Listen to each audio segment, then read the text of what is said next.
How you doing? I'm Z Shep. This is the Be Artist, Be Athlete podcast, where we take a closer look at players, coaches, all personnel essential to the growth and success of the Art U Athletics Department.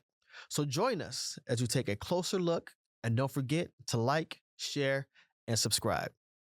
Now let's start the show. Hi, I'm Chandra Reed with Art U Volleyball and Track and Field, and this week I'm going to be filling in for Z Shep as a guest host. This week we're going to be talking with Beth Allen and Mobolade Ajomale. Welcome to the Be Artist, Be Athlete podcast. I'm here with Beth Allen, who competed on the LPGA in the Ladies European Tour, and she earned the 2016 Order of Merit. She served as a golf analyst in various international broadcast capacities, and you were a student athlete at Cal State Northridge, and you were an honorable mention All-American. And you won 5 collegiate tournaments and the 2004 Big West Golfer of the Year. What? I don't remember winning 5 tournaments, but that's good. I definitely remember winning the Big West Player of the Year, and that was a massive honor for me. But yeah. Lots of history in golf, and it's great to be giving back as a collegiate coach now. Yeah, absolutely. Congratulations. Thank and you. then you started here in October of 2022. Yeah, it feels like not that long ago, but at the same time, quite a while ago. Yeah. And it's been a great experience. I've really enjoyed finding new talent and growing the team and building a culture that is going to breed winners. Yeah. So I'm excited to see what the future holds for us. And we're excited to have you. We're lucky to have you. So I wanted to ask you, let's start from the beginning. How did you get into golf from the very beginning? Ironically, my whole family played golf, but I refused to play until I was in high school. I played every sport. I played a lot of basketball. I played softball. And it was one of those things where everybody in my family did it, so I didn't want to do it. I was a little bit of a rebel. And then I finally decided I would give it a try when I was 14 or 15, and that's pretty late in golf years. As everybody knows who's probably listening to this, people start getting recruited in their junior year of high school, and I didn't start playing until I was a sophomore in high school. So my journey was different than a lot of other professional golfers, but I wouldn't change it. So yeah, my dad was a pro. My mom was a really good player herself, and my dad taught me in the beginning, and I was really lucky to have access to a golf course for free because he worked there, and I was lucky to have access to equipment because he was in the business. So, and obviously having a professional golfer as a dad was good for my fundamentals and also good for support. So I took to it really quickly. I think it's a little bit in my DNA. So by the time I was a senior, I was not getting recruited a lot, but Cal State Northridge gave me a shot, and ended up thriving there. So that was a great experience. That's amazing. So being a legacy and, growing up, you said your dad and your mom both played. How would you say that your previous experience growing up playing and then playing in college helped you as a head coach and becoming a head coach? I'd say it helped a lot. My mom she still is a very nurturing kind of person who would always tell me it's okay if I don't play well, while my dad was the opposite. And he was really pushed me. He kind of knew that I was capable of big things, and I think without him I wouldn't have had the discipline that I do now. And having the marriage of both of those things, a mom that's so supportive and lovely, and then a dad who was pretty intense and kind of kept me on the right path, is a perfect combination for the role I'm in now. And then my collegiate coach, Stephanie Martin at the time, now Barker, who coaches at Morehead State now, she was fundamental in everything that I've achieved. She taught me how to practice, which is huge. She always built my confidence, and she basically, even though I was going to a mid-range D1 in Cal State Northridge, she always told me I could achieve anything I wanted to, and inevitably I qualified for the NCAAs as an individual. Wish my other teammates could have been there, but unfortunately they didn't make it. And that was a massive achievement for me that kind of spurred me on to pursue playing golf after college. Yeah, that's amazing. And then, so as you've been here, the program has developed. And what do you think that you're proud of when it comes to being a big part in shaping RU women's golf? I'm proud of all of it. I think the thing that I've changed a little bit is I think I've got a great eye for talent, and I think that I am good at recruiting, and I really feel like I can identify talent and then grow a player once they get here. Maybe they haven't achieved a lot in their junior careers, but if I see that they have the potential to become really good, then I know I can develop them to be that. Yeah, and like fundamentally and mentally, like golf is extremely mental as every other sport is, but golf is a little bit unique in the sense that it takes, almost 5 hours to play, and there's a lot of time in between shots to think. So I think my biggest strengths are, identifying talent, making players better when they get here fundamentally, but more importantly, I think the mental part, because I've had so much experience competing on every level, I'm able to sort of connect with student athletes because I've been there, and also give them the tools that helped me in the past. And I feel like that's kind of what has helped this team grow. And structured practice, like I said, Stephanie, my old coach, she taught me how to practice in college, and a lot of these young players, don't necessarily have that kind of structure when they're in high school, and that's no fault of their own. It's a different life, right? Yeah. So I think I'm really good at identifying the weaknesses on the team and then making a practice plan to make it better. And so far that's worked. And I'm hoping, just to keep finding more talented young golfers and bringing them to the Academy of Art, and just making us a dominating force in women's golf. 100%. And I know you talked about the mental aspect of golf, and I think that something that's not talked about but maybe more talked about now is just being a student athlete in general, is a lot of mental, and I think that it's really important to have a coach that cares about that and is like super supportive, which I see that you are. So it really just heals my heart to know that. Yeah, no, I mean, I've definitely been on a golf course and felt overwhelmed as a student athlete and as a professional. So I know what it feels like, and I hated that feeling, right? So if I can give any student athlete the tool to sort of navigate that, then that's my top priority. Exactly, 100%.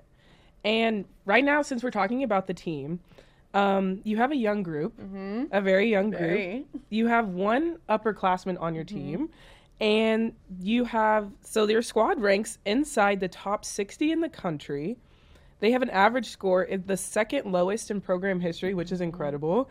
And you have 15 individual top 10 finishes amongst 5 players. I know.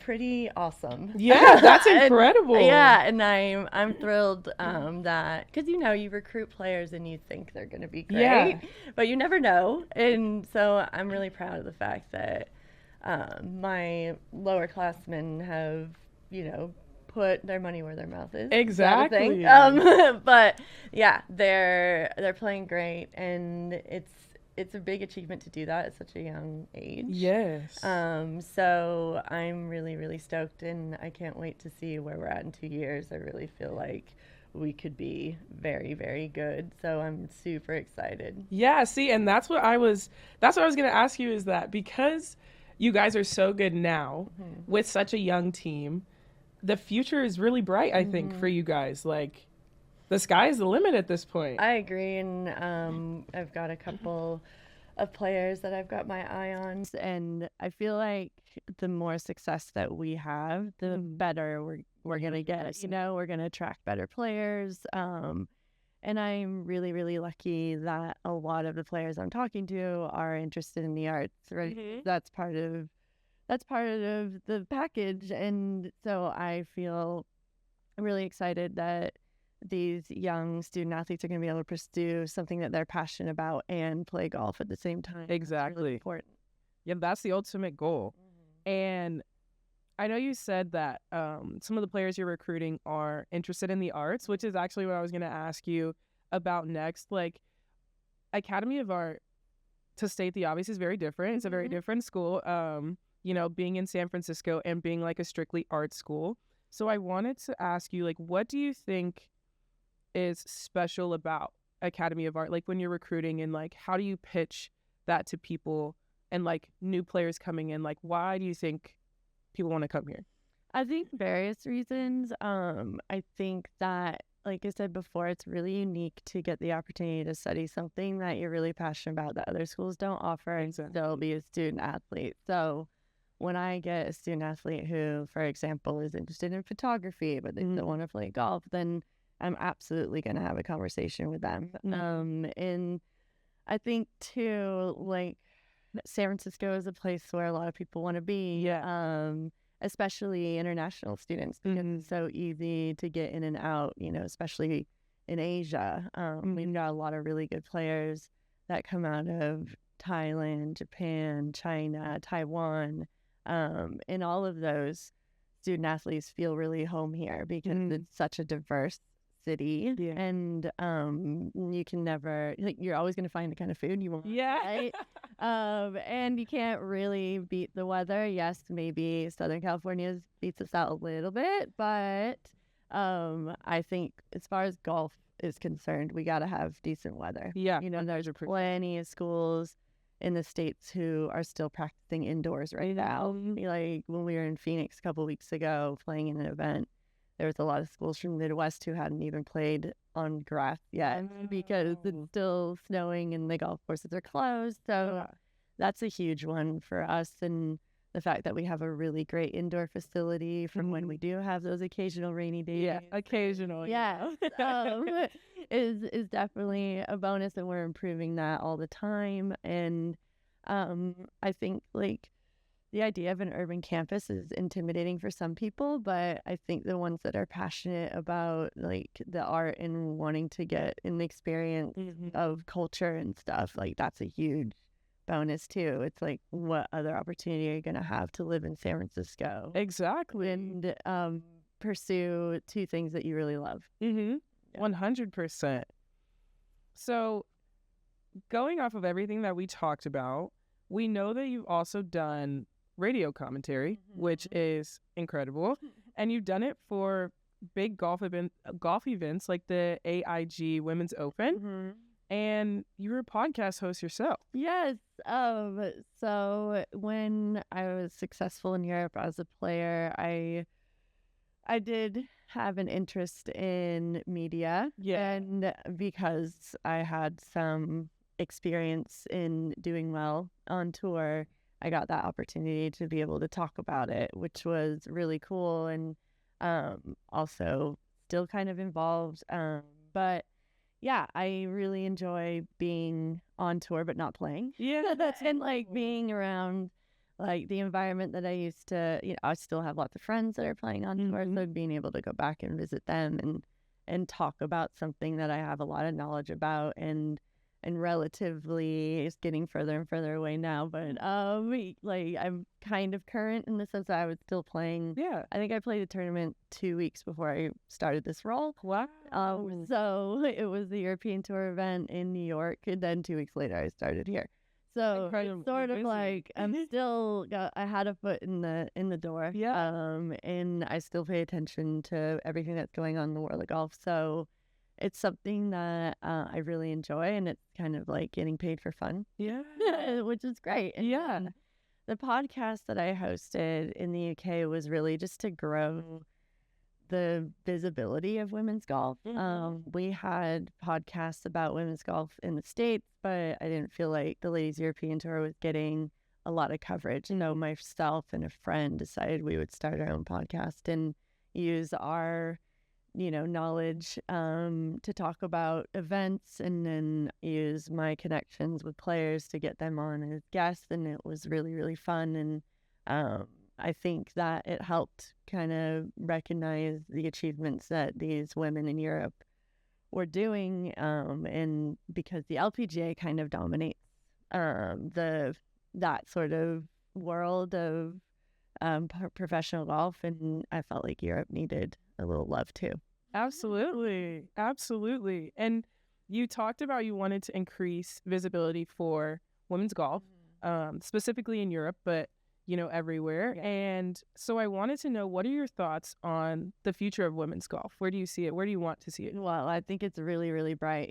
Compared to when I turned pro in 2005, the purses on the LPGA have almost tripled. And that is due to just a little bit more visibility, more TV time. Yeah. And social media has been a massive vehicle for that too. Like, I think a lot of the girls on the LPGA are doing a really good job of promoting themselves and keeping it interesting, because I think in every sport, we don't want to just see people play their sport. We want to know about them. Yeah. And I feel like the world has evolved, and I think that women who play golf or any sport are really interesting. Absolutely. So now that we have access to that, I think that's been a massive vehicle for things to grow. I also do some instruction when I'm not coaching, and one of the things that I'm really trying to do is make golf more accessible for women that maybe don't have a lot of money or aren't exposed to it, because it is a game where it does require a little bit of cash. And it's getting cheaper and more accessible as the years go on, but there's not a lot of women that actually teach golf. So I feel like being able to connect with women who, maybe not the best players, but I just want them to be out there. Absolutely. So I try to kind of instruct them and encourage them just to keep going, because who knows, like if they end up having kids, maybe they'll be great players and stuff like that. So it's definitely growing, and of course I'd love to see the purses in the future be more equitable, but we're not quite there yet, and we're getting closer. But eventually, I'd love for my student athletes to have the opportunities that I did, and play this game for a living. It's been such a dream come true. So without, more accessibility, that can never happen. Absolutely. Well, thank you so much for your contribution to women's sports as a whole, but women's golf, like, I love to see that women's sports as a whole is on the rise, and it's so important, and it's fun to see at the end of the day. So yeah, thank you for your contribution, and thank you for being here today. Sure. I really appreciate it, and good luck with the rest of your season and the Pac West tournament that's coming up. Thank you. Women's golf has a bright future ahead of them, so we're excited to see where everything goes for you guys. Thank you so much. Of course. Hey, we want to take a quick time out. We want to take a moment to thank one of our amazing sponsors, Relation Insurance Services. Relation is your go-to partner for all things insurance. Whether you're looking for personal coverage, business solutions, or specialized insurance needs, Relations has got you covered. They offer a wide range of services, including workers' compensation, general liability, property insurance, loss control and claims, and employee benefits. With Relation, you can expect an elevated client service experience and expert advice for a team of dedicated professionals who work tirelessly to ensure you have coverage that fits your unique needs. So if you're in the market for insurance, look no further than Relation. Visit their website at relationinsurance.com or give them a call at 800-404-4969 to learn more about how they can help protect what matters most to you. Thank you, Relation, for your support, and thank you, fans, for watching. RU men's and women's track and field emerged from NCAA Division II Indoor Nationals with All-American efforts that included Yakuba Nako in the triple jump, Lena Hannick in the 800 meters, and the men's 4x400 meter relay, while Nako added the honor of U.S. Track and Field and Cross Country Association West Region Indoor Field Athlete of the Year, and Director of Track and Field and Cross Country Kevin LaSure earned West Region Indoor Men's Coach of the Year. Highlighting the team's first outdoor meet, with a complete roster at the Hornet Invitational, Hannick rebroke the program's 800-meter record, while Trayshawn Bowie also added 3 outdoor nationals provisional marks for both to be named PacWest Track Athletes of the Week. RU softball rallied early and often in a 7-1 win over Chaminade on March 24th. junior infielder Audrey Allen and senior catcher Liberty Herrera each doubled and drove in 3 runs apiece, while sophomore pitcher Kayla Vaughn limited the Silver Swords to just 1 run on 3 hits. RU men's golf collectively turned in a strong result at the Sonoma State Spring Invitational, placing 4th overall on March 25th. Junior Zach DeBourdieu highlighted a 2 over par, 218, 6th place individual finish with a hole-in-one in the second round.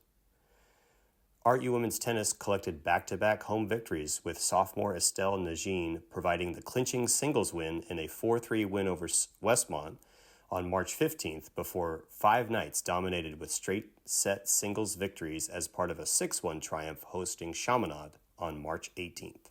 That was your Be Artist, Be Athlete podcast sports update. Back to the show.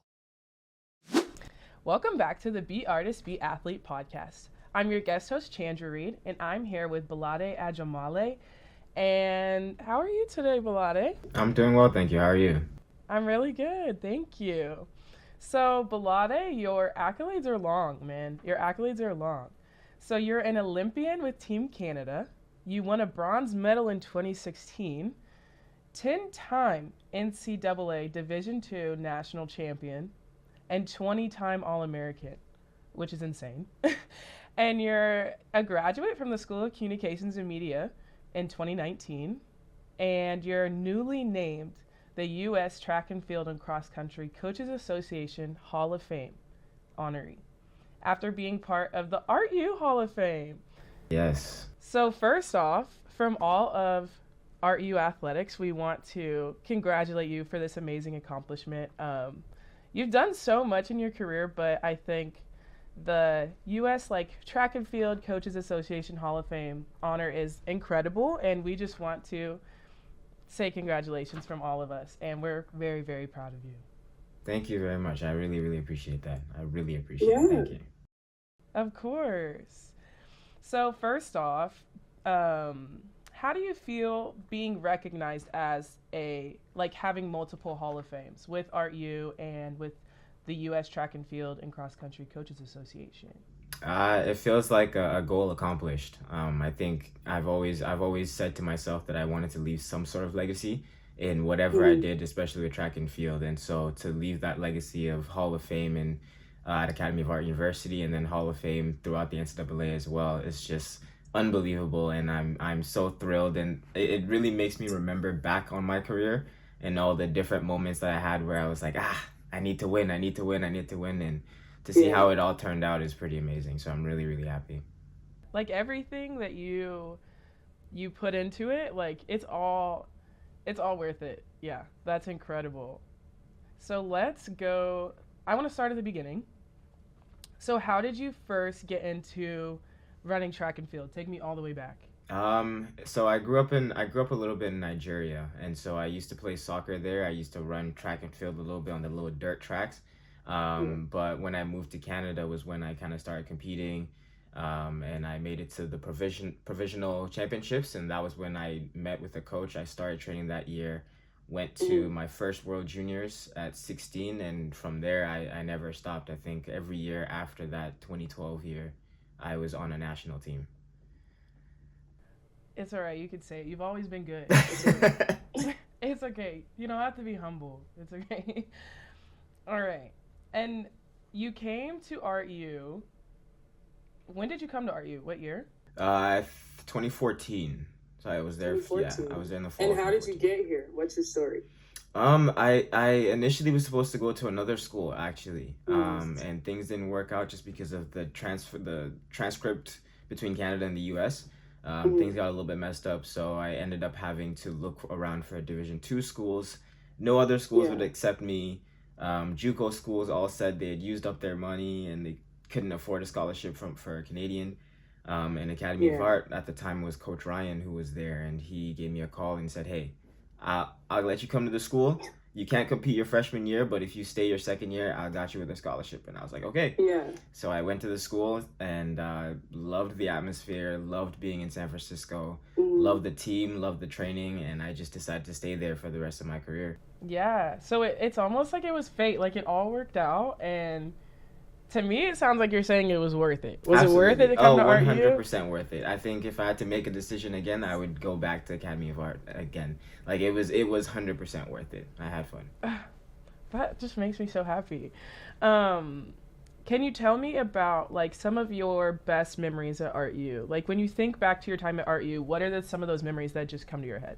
I honestly, I would say the moments I had bonding with my teammates.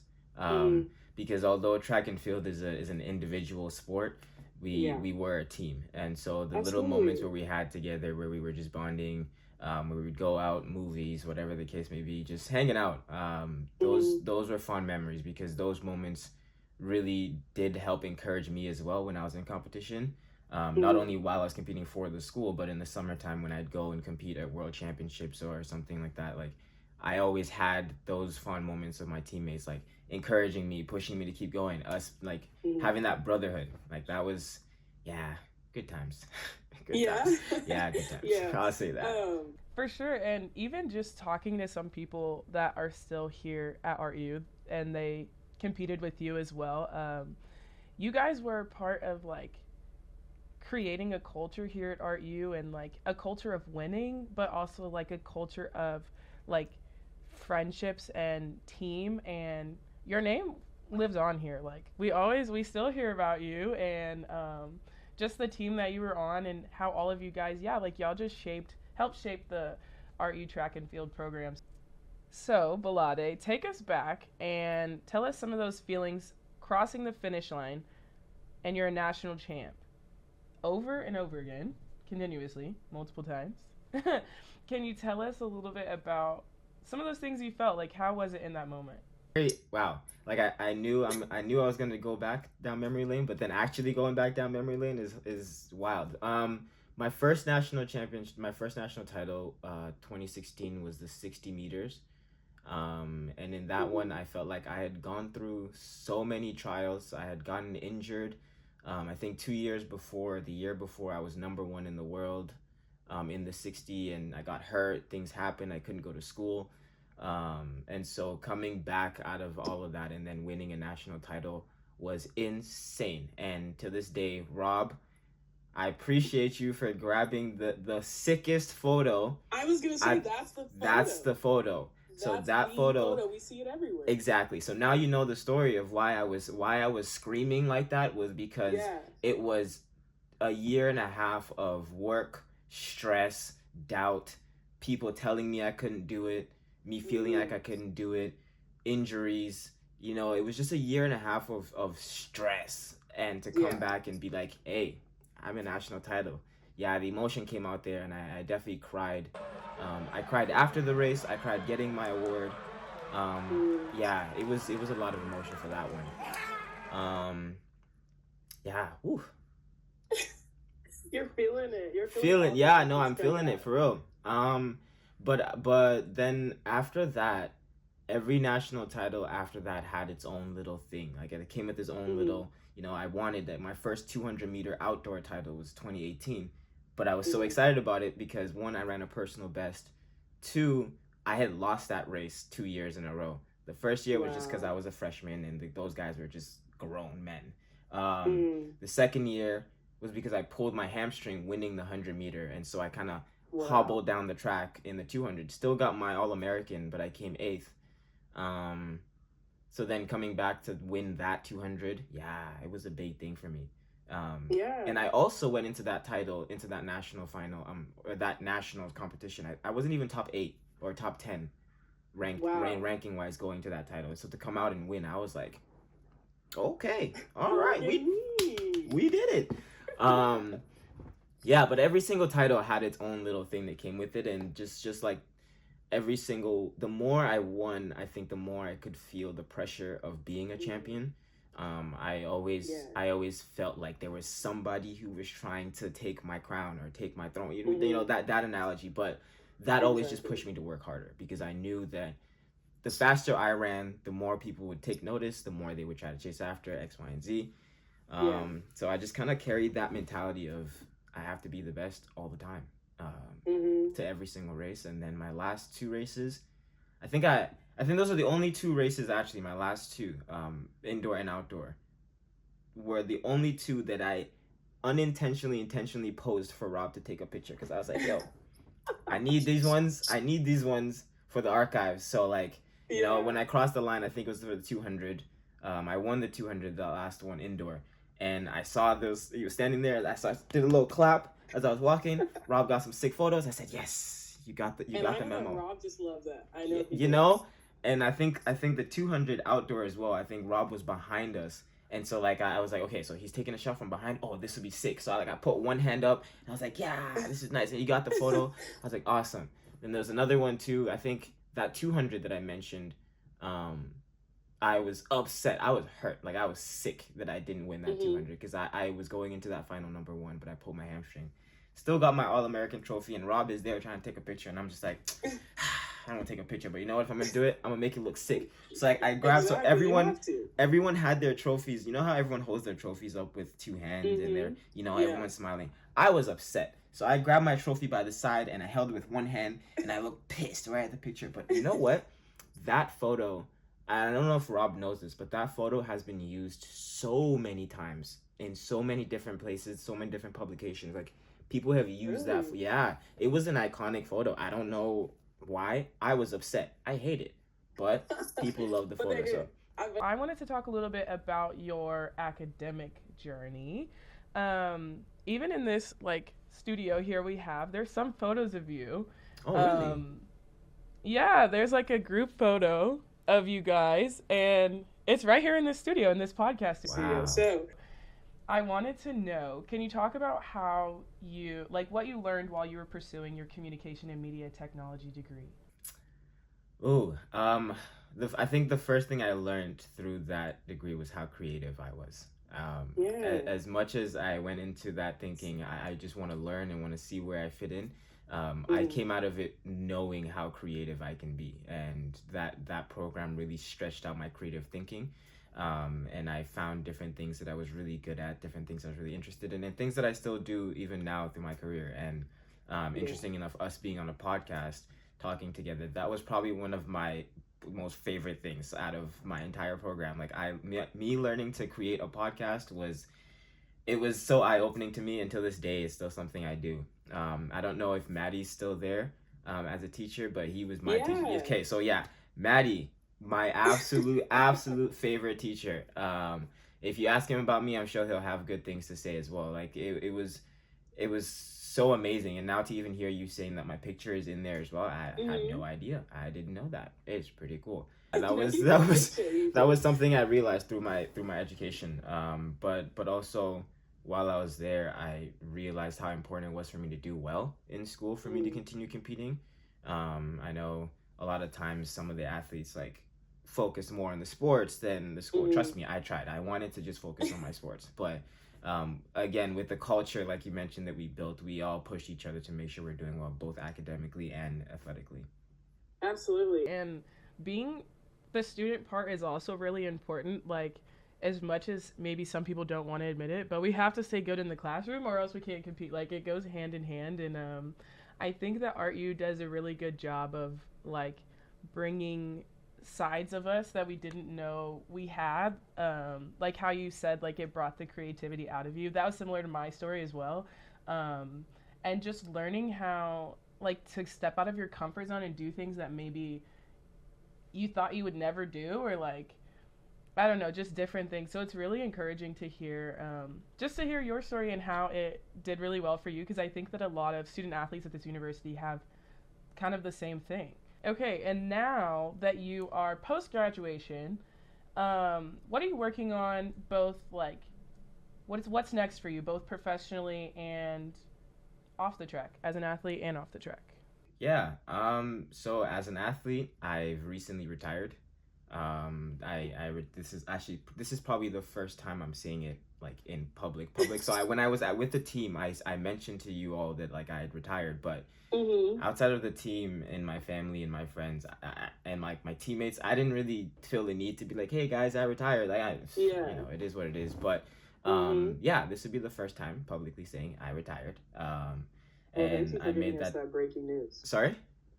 Thank you for giving us that. Oh, breaking news. no That problem. makes me feel There's nowhere special. else I would rather share that news than with RU. But I made that decision in the fall of last year, just for no other reason other than I just didn't feel as passionate anymore. I think I had exhausted the passion for competition and for the actual track and field part of it. And I think I just wanted to look for other ways to continue to sharpen my mind as well. So moving forward, I've moved entirely again. I'm back on the West Coast now. Wow. I'm in Vancouver now, so that's awesome. Great. I'm the head Yeah. coach of a high school track and field team now here.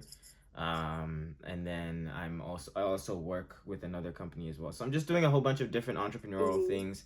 Because I think one thing I got out of being a student in RU was like I always wanted to do something else. Like there was always something else I could get my hands in.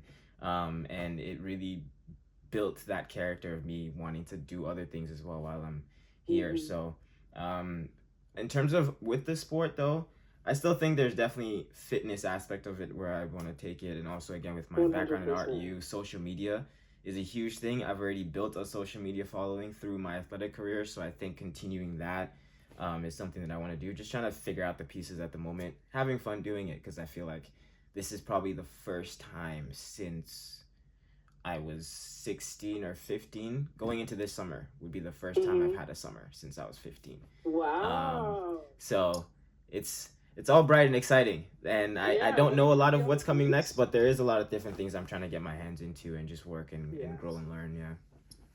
Well, you gotta enjoy your summer. You gotta find like a beach somewhere. Oh, you yes. know, Absolutely. something. Absolutely. I'm going to find whatever beach I can, travel somewhere. This time not travel for competition, travel for leisure. And then try to get out to Carabana as well in Toronto, because I've missed Carabana every year, which is sad. But Well, now it's time. Yeah. It's time. Well, first of all, you said you're building a social media platform. You have to plug the social media platform for us. What is it? Yeah, okay, no. So it's already my social media. So my Instagram is @Balaticus. Okay. I'm going to continue using that name. I've used it since I was again in high school. So I'll keep using that name, but I think I'm just trying to redevelop or redefine what I will be creating on my social media. So everything in the past was all track and field related, but now I want to lean more towards my fashion aspect, my day in the life aspect, my educational aspect, teaching people how to. I mean, I would say, not to brag, actually I'll brag a little bit. I will say I'm probably one of the best starters in the world. And so if I could figure out a way to teach people that through my social media, I think that'll be something that people will be interested in. So I'm just trying to figure out how to put those puzzle pieces together at the moment. But it's exciting because I have the time to do it. I don't have practice every morning. Well, congratulations. It sounds like it's a new page for you, which is really exciting. All of us at RU Athletics, like we can't wait to see. We were here for the previous page and that was amazing, and now we're excited to see how great this page is going to be, and we know the future is bright for you. It always has been, it always will be. It's fine. So yeah, thank you so much for coming here today, and we only wish you the best in your new page, and obviously don't be a stranger, you know? Yeah, I won't be a stranger. Stay close. Of course. Thank you so much for having me. And that's going to do it for our show today. Again, I am your host, Z Shep. This is the Be Artist, Be Athlete podcast. Thank you for tuning in. Thank you to our guests. Thank you to our sponsors. Listen, don't forget, hit the RU Athletics team store. It is now open. What are you waiting for? www.ruathletics.com/team store. I will see y'all next time. And listen, go Urban Knights.